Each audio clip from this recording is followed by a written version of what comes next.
Let me tell you of the days of high adventure.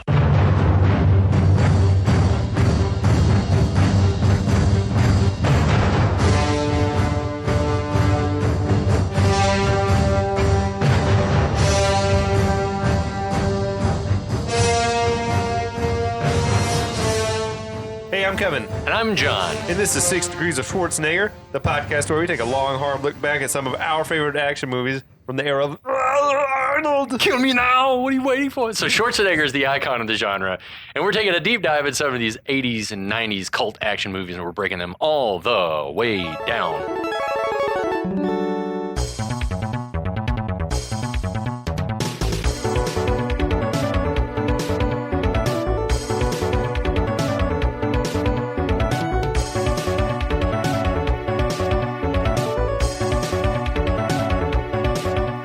Everybody. Hi. Hi, John. Hey, Kevin. Andrew is with us again. Yay. Hey. welcome, Awesome. welcome. Yes, glad to have you in Atlanta, friend. Yeah. And welcome to our listeners on the Last of the Action Heroes podcast network. Thanks for joining us. And an extra special welcome to our listeners on our OG original feed. Hell yeah, we appreciate you guys. If you're peeping us on the podcast network, go check out the feed. We got some old Schwarzenegger stuff hanging out back there. Other action movies that we just haven't loaded up yet on the network. We've got some actual, and the pun intended here, but some diehard fans, people that listen to us on the weekly. And I just like to give I'm one of those people. Yeah, you are one of those people, and I appreciate you. I want to give a shout out to Tiffany, our former coworker at the agency in Houston, who listens on the weekly. She sent me a screenshot of her podcast listening on Spotify, and we were like number 2 or 3 on her list. Nice. And I was like, hell yeah, that's amazing. So thank you. I'm number 2 on everyone's list. I love that. That's awesome. Yeah, that's sweet, dude. Yeah, it's awesome. I love that shit. Yeah, me too. But yeah, we're back to talk more about Street Fighter, 1994 Jean-Claude Van Damme vehicle. Oh, also, we're happy to have a Van Damme podcast joining the network. Hell yeah. So they'll probably at some point talk about Street Fighter also, if they know what's good for them. I need to check them out too. Yeah. And I want to say, like, before we get into the plot, what is your guys' history with this movie? I think there was a similar level of excitement when Ninja Turtles was coming out. You were that amped? I was so pumped about this because I was such a fan of the game. But I remember seeing, like, previews and commercials and stuff for it, the trailers, and being very nervous. Even as a 12-year-old, I was like, oh God, they're gonna fuck it up, aren't they? I feel like I was young enough that it didn't matter how good this movie was. I was going to love it in the same way that I loved Bob Hoskins' Super Mario Brothers at the time. Yeah. Because this is only the second video game movie ever made, I believe. Right, I think so. After Super Mario Brothers, which was in and of itself another disaster. It was so weird. Did That was not such a follow- weird, dark movie. Yeah. I've never seen it. It's It's weird bonkers. and dark. Okay. Yeah. Bob Hoskins was drunk the whole time, and you can tell. Yeah. Yeah. But yeah, so I think we saw this in the theater. I'm sure my mom took us on like a summer vacation. I don't remember what This the came actual out around release date December. was. This came out around Christmas. So maybe but it was yeah, a, winter maybe it was a break or Christmas something. or winter break movie. And then I'm sure I rented it 5 to 10 times from Same, a Blockbuster at the corner. When this shit came out, I mean, Street Fighter was my favorite video game that I loved to play. So I was super pumped. And when it came out I think I was probably 12 or something, and I fucking loved the movie. I thought it was like so good, man. And then when Mortal Kombat came out, which I didn't really play, I thought like, oh, this is nowhere near as good as Street Fighter. But like, I just loved Street Fighter. And then I saw it, I think years later, it was like, Jesus, this thing's a piece of shit. Yeah. I was like, what was I thinking? And now I will look at it again, and I'm like, actually, it's got its moments. Yeah. I can still It does. appreciate some things that it's trying to do here. It does have its moments. I feel like they gave Mortal Kombat an opening that they shouldn't have had. Because Mortal Kombat, the like 95 or 96 movie, 95. is what this movie should have been. Agreed. It's more reasonable to think that Street Fighter would have turned out like the Mortal Kombat, which was good. How do you mean, like that type of a plot? like a tournament, a fighting tournament in which all of this slew of characters, and Street Fighter would have gotten there first and like kind of owned the hearts and minds, and yet they just chose not to I do agree. that. I totally agree with that assessment. What's fucked is like, I mean, Van Damme's done 3 different movies that would have been better Street Fighter movies than this one. Mhm. Yeah, Like exactly. Bloodsport, was like an international tournament of fighters. Like that's exactly what this is supposed to be. In a shadowy underground. Right. Yeah. Right. And Lionheart. Lionheart would have been a great Street Fighter movie because he's like a defector from the French Foreign Legion, and then he's fighting his way through like the underground fight circuit That's or whatever the only in one America. where his nationality makes any sense. Right, definitely. I almost think I get if you want him to be the lead of this movie, but it almost would have worked better if you just invented a new character. Agreed. I had that same thought. A French guy, and then you have all the others played by less big stars who are just fucking great martial artists. And then you would have been able to do a new version of a video game, and it wouldn't have mattered. Like, I mean, they already brought in and introduced a new character that could have fronted the next generation of Street Fighter games. And then he did that movie, The Quest, which was like would have been by Frank Dukes. Yeah, Frank Dukes got his sued to get his name on the credits as like the story by, which is almost the same plot as Bloodsport. Right. But it was a period piece. I'm like, that actually makes.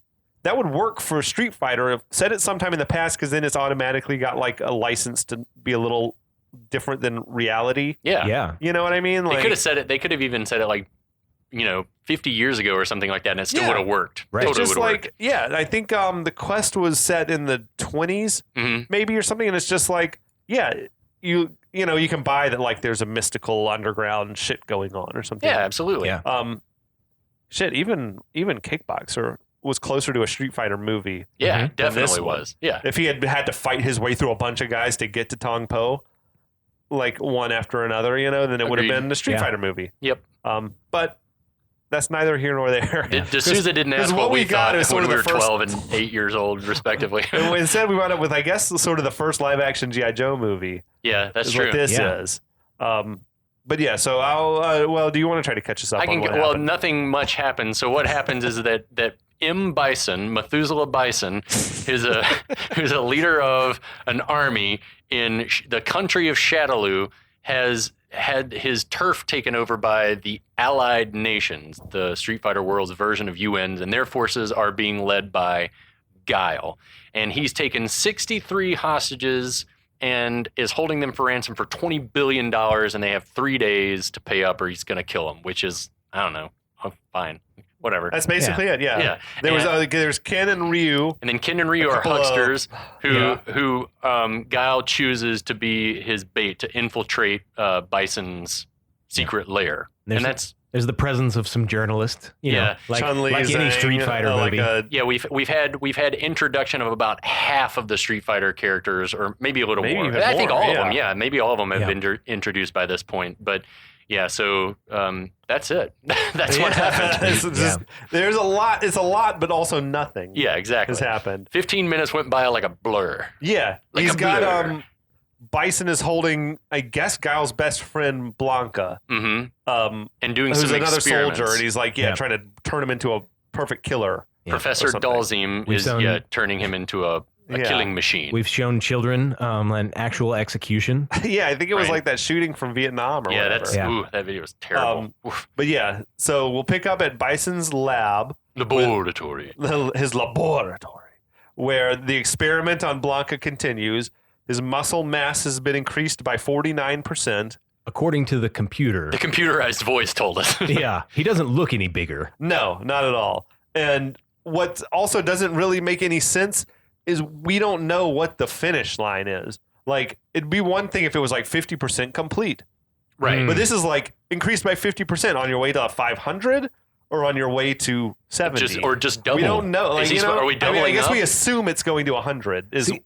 Yeah, maybe. But I was thinking of it in the terms of like it was 50% more than what it was where he started. Yeah, no, that's what it means, I think, but we don't know what the finish line is. Yeah. Like it could be on its way to 1,000%. Keep pumping him up. It's like, boy, this is going to take a while. Is he going to be like Juggernaut from the X-Men size? Like where he's like in 1,000%? I mean, in the game, he was sort of the most yoked up dude, right? Like him or Zangief. Well, Blanka's character was, he's like super hunched over. Yeah, he's hunched, but then when he like Hulk up, it's like, oh, damn, this dude's massive. He is supposed to sort of be Hulk-like, I think. Yeah. So anyway, Dalzim seems very like uneasy with what's going on here in the lab, but there's this burly goon down there that gets him back on track. Dude fucking looking like Ron Jeremy. Yeah, he did. It totally does. Yeah. We call him Ron Jeremy for the rest of the movie. Okay, great. I'm General Ron Jeremy. I think that dude's like Corporal Lieutenant Ron Jeremy. NCO Jeremy. Yeah, exactly. And so back at the AN base, there's refugees arriving. Guile's pulled up in a Jeep. He's got Ryu and Ken there. He's basically showing them the carnage of what's going on in this country. Guile is saying that Bison's hostages, their chance of survival is even less than these refugees. And so he's trying to recruit Ken and Ryu to help him out. Right. They're reluctant to get involved. Guile tells them basically, ripping off bad guys doesn't make you good guys. Right. Which I like the little bit of whatever poetry there is in that. The they've rationalized their shit because they were stealing from thieves. Though, what's going to endear them to Sagat is not a private meeting with Guile. It's true. That's also true. They took him away to have a private meeting with Guile, and they came back, and all of a sudden he wants to be our buddy. Yeah. What does that say about Sagat? He's dumb. Oh no, he's proven time and time through this movie to be dumb as shit. Yeah. There's some moments that we'll touch on as we get to him. Yeah, and Vega's a mute. We don't think he can do anything at all. So Guile tells him, "No, are you guys the same as Sagat and Bison? Oh, am I right? And you're different." He had his shit together in this scene, I think, JCVD. Mm-hmm.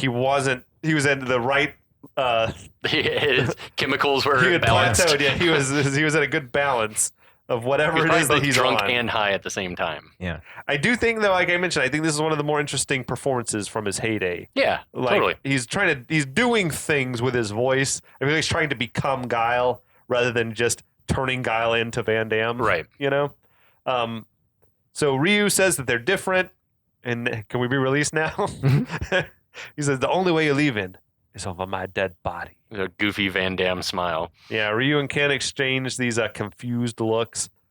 Took me a long time to appreciate the nature of this movie. It's just like a live-action cartoon. Mm-hmm. Yeah, that's a good way to look at it. Yeah, it's got a very soap opera sort of dynamic of the campiness of what's going on. Yeah. I don't know if that was intentional, but it works. It's got just the logic of a Saturday morning cartoon. It's like agreed. You have to lay the things on really thick because you're speaking to children, I guess, or even you're more heavy-handed than you probably really need to be because you underestimate your audience.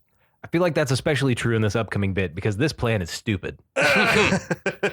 Yeah, so cut to the shackled prisoners. They're being loaded into trucks as the ANPA announcer's cracking jokes. It's like, what do you do if a Bison trooper throws a grenade at you? You pull the pin and throw it back at them. It's just they're like blonde jokes or, back home in Texas, Aggie jokes where you assume that a Bison, I don't understand what this was for or who this was for. It's just very hokey. Eat up time. It's like old fashioned type of, that's the sort of shit that was probably being broadcast on troop radio during World War II. I think it to me, it makes certain parts of this movie feel a little bit like Starship Troopers in that regard. Oh yeah. So it's supposed to give it an air of being this is happening in a real world, and this is what soldiers would be hearing over the PA. And it is it is propaganda to keep your soldiers thinking that they're on the right side. Right. Exactly. I like that take. Yeah. I appreciate it. Maybe it's smarter than I thought. So they've got all the prisoners chained together, Tango and Cash style. Right. Guile and Sagat exchange barbs as they're loading Sagat onto the truck. This isn't over, Guile. I own this city. And he's like, well, I'm the repo man, and you're out of business. It's like, I loved Vega's hair toss. Where he tosses his ponytail over his shoulder. He's such what the fuck? He's such a mimbo. It's so funny. Pretty boy. Now, Ryu and Ken, they start arguing very loudly, pushing and shoving each other. As the AN soldiers come in to separate them, Ryu has snagged the keys off of one of the guys in the confusion. That's slick. Once they're on the truck, they unshackle themselves. Sagat says, we can help you to escape the city if you give me the keys. I love Wes Studi. He was like, this scene was good. Yeah. Ryu, give me the keys. No. I did research on Studi. So he's a life story to rival Schwarzenegger's type of thing. He grew up speaking only Cherokee. That's amazing. In Oklahoma. He was a Vietnam War vet. That I knew the Vietnam bit. He started acting and became an activist after he got home from Vietnam. and he became an A-lister, and he's like doing scenes with Pacino and Daniel Day-Lewis and Raul Julia and stuff. It's like amazing. That's pretty wild. I had no idea. Yeah, that's just so cool to me. Like, I feel like that things like that can happen just blow my mind. Yeah. Like, you weren't supposed to be here. Like, Schwarzenegger, you're not supposed to be the most famous person in the world, dude. Like, you're just like some dude from Austria. Your dad was like kind of a Nazi, I think, or a collaborator, right, or something. Yeah, it's wild. I'll edit that out too. I don't want Schwarzenegger to be mad at me. If it's not, I'll have to research and make sure that's properly true. Well, I think his dad was on the wrong side. He talked about how, like, after everything's over, he remembered his dad like being a broken man, like drinking himself because he was on the wrong side of history, sort of thing. Yeah, that he was just a broken shell, like, and then all those men they were all just destroyed because their whole world had shattered, and they were all depressed because they were on the wrong side. Yeah. All right then. Leave it in. No, leave it. It stays in. That was an amazing speech that he gave after the January 6th stuff. You're right. He said, "Don't be like these guys." Yeah. Like, you don't want to be like them. Yeah. So now they Ken, I think, or Ryu tosses the keys over to Sagat. Mm-hmm. Guile and Cammy are up in the office, like seemingly waiting for something to happen. Guile's conspicuously checking his watch. Well, I mean, we are meant to know, right, that this is all a ruse. The audience is already in on it. Yeah, I think. I think so. Assuming that there's a plan in motion, whether it's to let like all of them go in a plan to like watch them go. Right. We're thinking I don't know if we know what's about to happen. Okay, we don't know what the plan is, but we know that there is something in motion. Guile's got something cooking here. Yeah. Okay, that works for me. As a guard comes to unlock the truck, Ryu kicks the gate open, knocks the guard into a pyramid of empty barrels. Yeah. That's some proper video game shit right there. Ryu and Vega, they hop out, they beat up a couple of dudes, take control of the truck along with some random third guy. Right. I think who has his CDL. Like, somebody who could actually drive it. I feel like this would have been the opportunity for them to beat up a car if they were going to do it. Yeah. Like the little interruption moment that was like halfway through the bonus levels. They never went to the barrel factory either to just bust barrels. Well, they ran into some barrels. Maybe they could have thrown some. This was the time to take advantage of those bonus levels. I agree. That's amazing. Okay. So they crank out the truck, drive out of there amidst all sorts of gunfire and scattering soldiers. So is it real gunfire? Or not everyone seems to know what the plan is. You can't spread that plan too far and wide and get back to them. They've already been infiltrated. Headquarters been infiltrated once, like that day. Yeah, it's not like they're not running that tight of a ship, I guess. Guile doesn't have too much to lose here, though, because if it goes wrong, then he's just shot Sagat, who he didn't like anyway, and who was a criminal. Okay. So no big deal, no big loss. I assume that they're real bullets because T-Hawk stops everyone else from firing. Yeah, he does later on. That's why I'm saying. That's why I'm saying. Well, not everyone's in on this plan, right? But I was wondering if the initial burst of gunfire is part of the. It doesn't really matter. Yeah. No one's. It's like an A-team episode. None of this gunfire is real. No. So T-Hawk jumps on the back of the truck, but Ken grabs his gun away from him and knocks him out. So that was clearly like the transfer of a gun with blanks or whatever. And Chun Li and her film crew, they arrive. They start filming this shit. Guile comes running out and exchanging gunfire with Ken. Other soldiers, as you mentioned, they get ready to fire. T-Hawk stops them, saying they're going to hit Guile if they shoot, which that's a clever bit of writing because it kind of works both ways. Like, no, you'll hit the colonel or whatever. It raises the question, though, it's dangerous to not have all of the soldiers in on the plan. There's some question whether T-Hawk's in on it. I assume that you're right, that the gun going, but he sells that line. He's a good actor for a soldier. Way to go, T-Hawk. Yeah. He did it. Thawk nails it. Ken shoots Guile and everything goes silent. Mm-hmm. A couple of shots to the gut. Somehow Sagat... He's nodding in approval, although he couldn't have possibly seen it. Yeah. He's sitting in the back of the truck. Not a chance. Yeah. Chun Li then acrobatically and very conspicuously plants a tracking device on the truck. She did like a somersault. Yeah, a somersault and flings the beeping thing through the air. Those big old pleated khakis. She's doing gymnastics. Completely unnecessary. She needed the purchase to move around. Baggy Meg Ryan pants. The prisoners cheer as the escape is successful. Now there's a lot more gunfire, which made me think, are these real guys shooting real bullets, or what's happening here?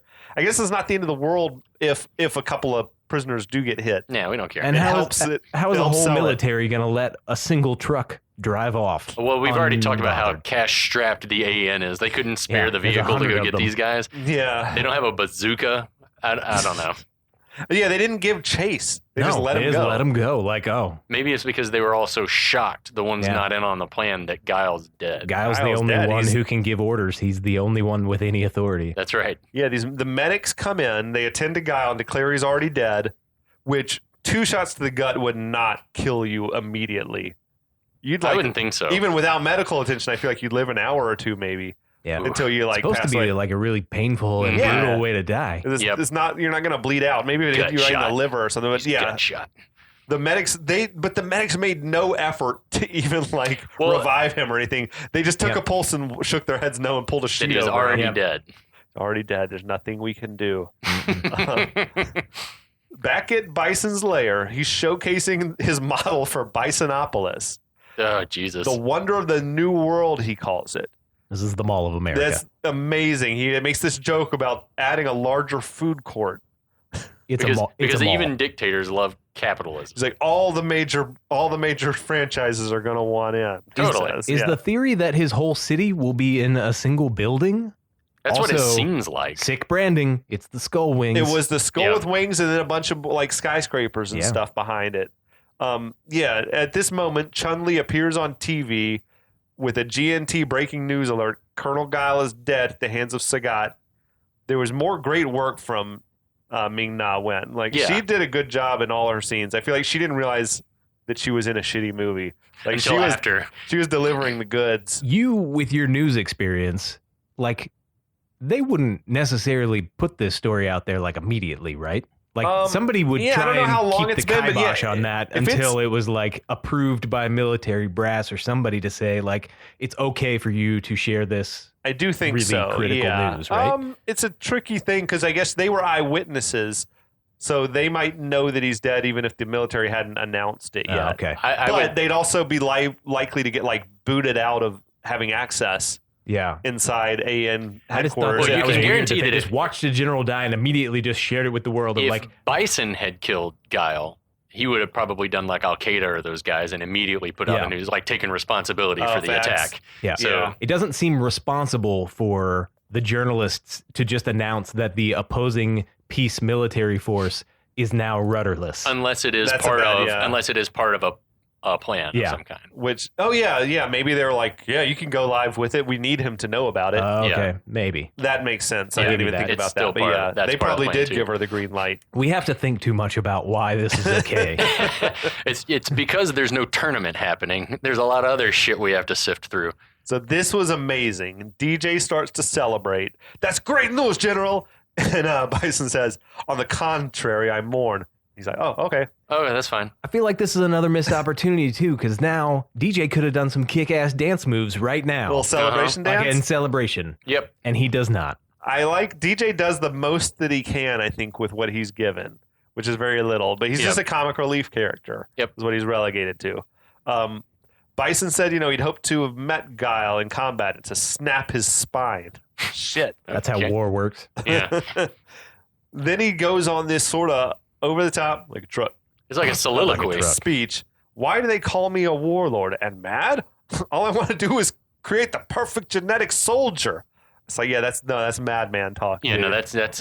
That sounds like Hitler. I mean, a madman would probably be confused about why he's being considered a madman for his weird, twisted logic. No, it works because he believes in the righteousness of whatever it is that he's trying to do here. The righteousness of superhuman monsters. No, just like Hitler, though. It's we want the Ubermensch. That's what we want. Yeah. He's green and orange. He says he wants his army to sweep over the entire globe until the world is in the loving grip of the Pax Bisonica. It's fucking awesome. I mean, that's amazing work from Julia, though. I love watching him work.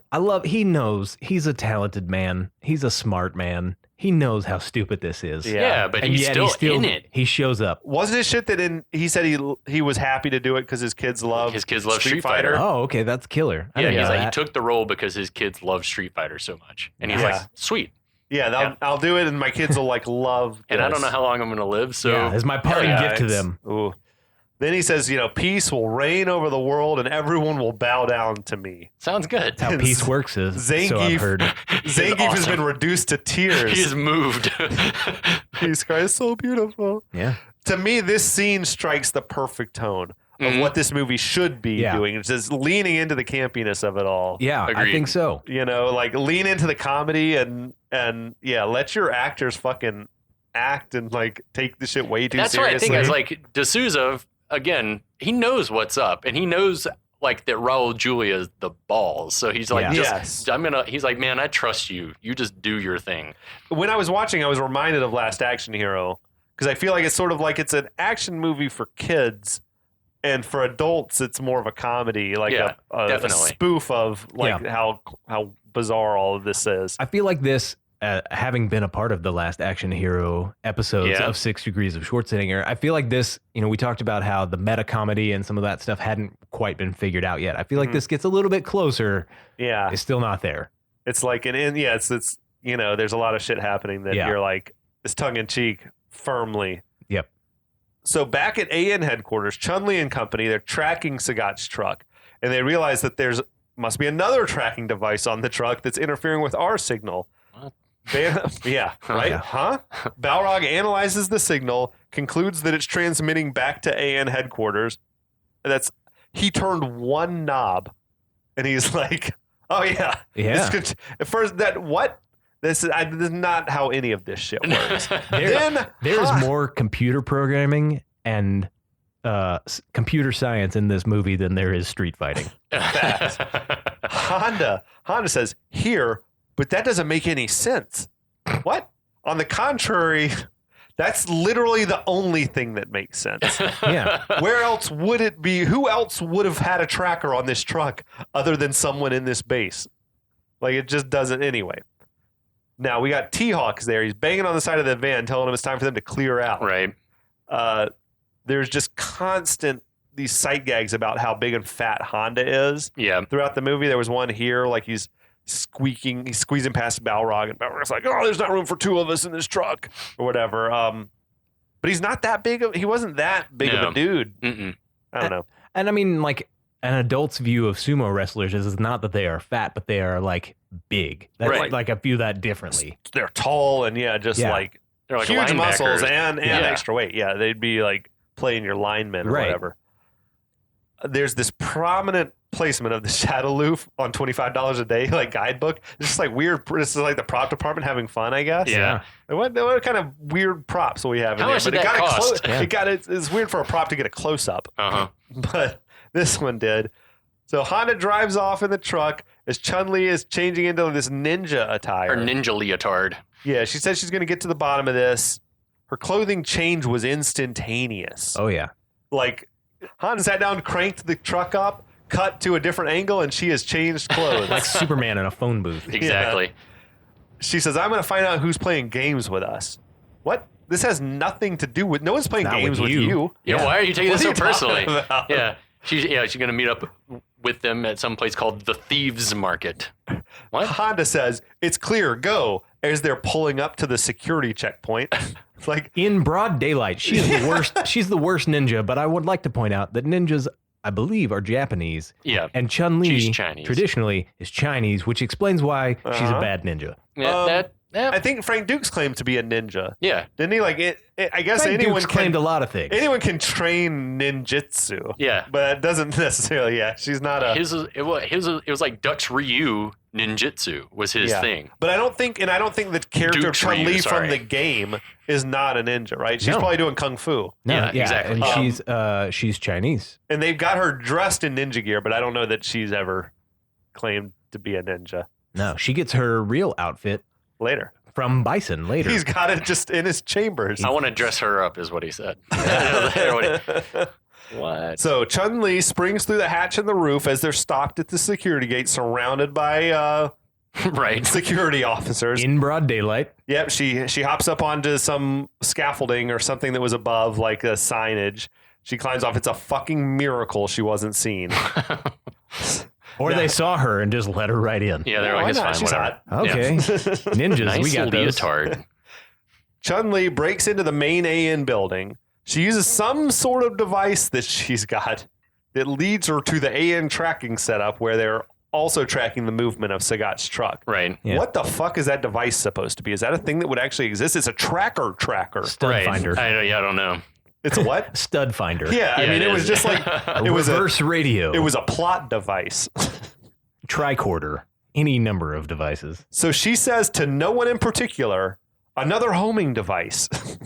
It's like, shouldn't you be trying to stay quiet?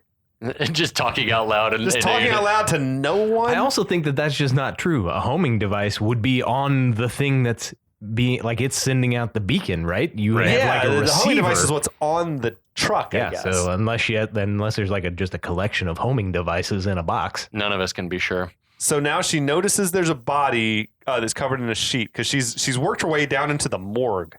Right. Or whatever. That's where they keep the homing devices. That's where they keep the homing device, obviously. Guile's got one in his butt, maybe.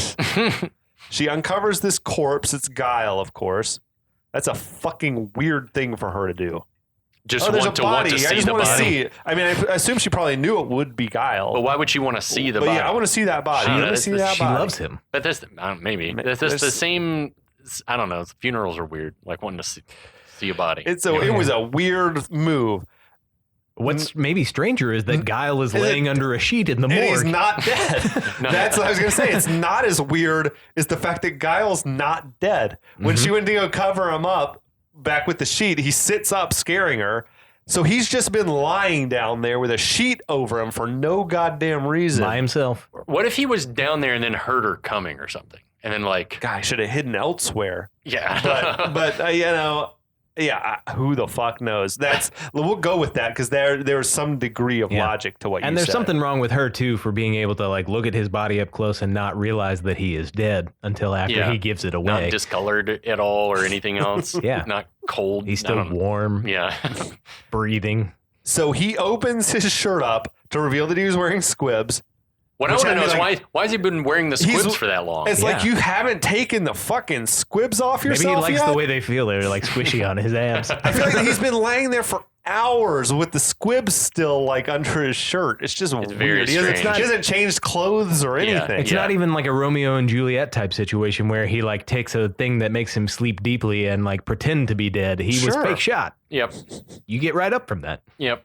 So she quickly deduces that this whole escape must have been staged and that Ryu and Ken are working Chun Li. for you, whatever. T-Hawk emerges from the shadows to take her into custody.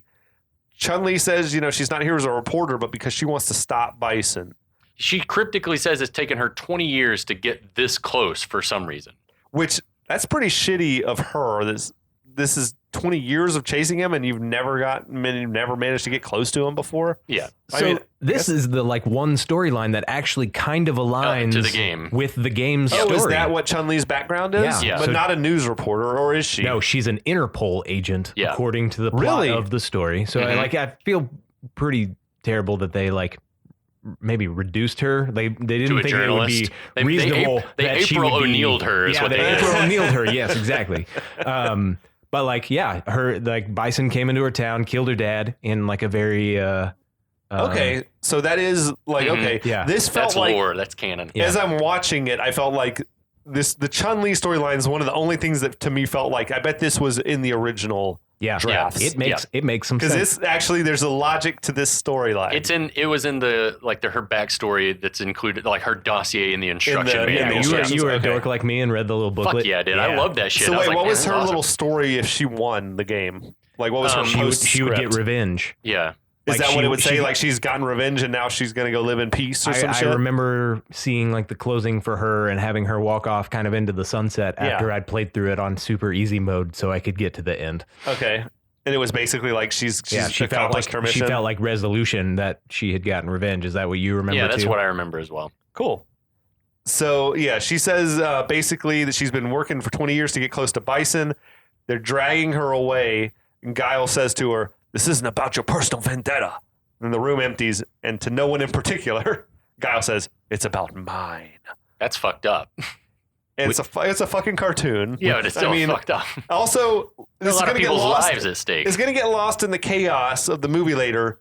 But they never reveal like what his vendetta with Bison is. I guess Charlie. Charlie's there. That's the only thing that we get. I guess so, but he doesn't know that Charlie's not going to be safe. Well, I don't know. He seems to suggest that he's carrying that personal vendetta longer than Bison has had Charlie, but that's all we get. Yeah, it sounds like it goes way back, but I guess maybe it is a vendetta from the past 24 hours. Maybe he was a jilted lover. I seem to sort of remember that Blanka the monster was not Guile's friend Charlie. No. And that there's like a prequel game where you actually get, I think, to fight as Charlie. Didn't he somehow get transformed like electric eels or some shit? Yeah, he was like a swamp thing that lived in the jungles of Brazil. But that Guile did want vengeance against Bison for killing his friend Charlie, who was a soldier. That aligns. That's in the game. Oh, that's a thing? Yeah, Street Fighter Alpha has Charlie. Yeah. It's a later game, but it's a prequel. It's a prequel game for some reason. All right. I feel really nerdy for knowing that. Whatever. You're in good company, man. Yeah.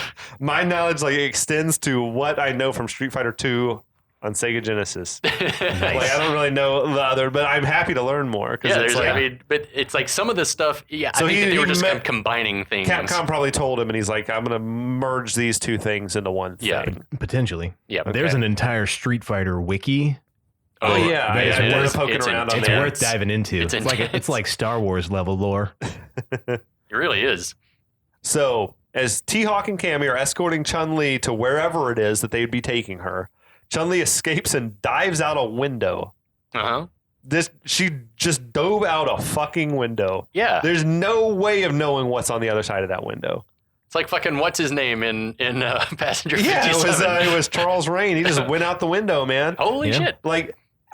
Assuming she does know what floor she's on, she knows she's not on the ground floor. Right. It was just dumb luck. There was a truck right outside the window for her to land on top of. It doesn't seem like anything's more than 2 stories in this little military complex. Yeah. That's very likely to fuck you up. I read that building was a piece of shit and gave them all kinds of issues with filming. But oh really? Yeah, that it was like. Was it pre-existing or they built it? It was essentially falling apart and it existed, and then it flooded and leaked during rainstorms, which were frequent, and they had power outages, right? They had power outages, and then during the day, when at the daytime, that the sun fucked around because there were so many holes in the roof and shit, and that light would just be streaming through windows, and then it was miserable. But anyway, yeah, I think the Thailand government sort of made promises to the production team that they couldn't deliver on about how well you'll be taken care of here in Thailand. It sounds too like they didn't have a whole ton of time to scout it out. Right? No, they just had to take what they could get.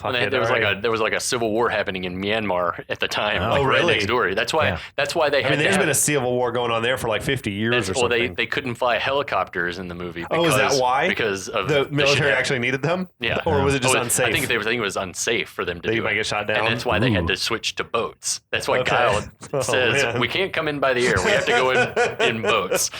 Jesus Christ. Yeah. That's amazing. Yeah. So she's out the window. T-Hawk says, "What a screw up." And then Guile runs up and says, "What a woman." Which is like, he's in love. Yeah, he's I'm telling for you, Chun Li. He's got it for her, and she's got it for him. Yeah, there's a mutual thing going on with those two. She's hot. I think that wraps us up, though, for Chapter 2 of Street Fighter. Wow, it went by so quickly. We didn't even know it. We didn't even know it happened, you guys. But we will be back with a whole lot more fucking cocaine-fueled mayhem. Woo! On this movie. And a movie to discuss. It's about... Nice. So, yeah, we will see you next week. Ciao. We'll be back.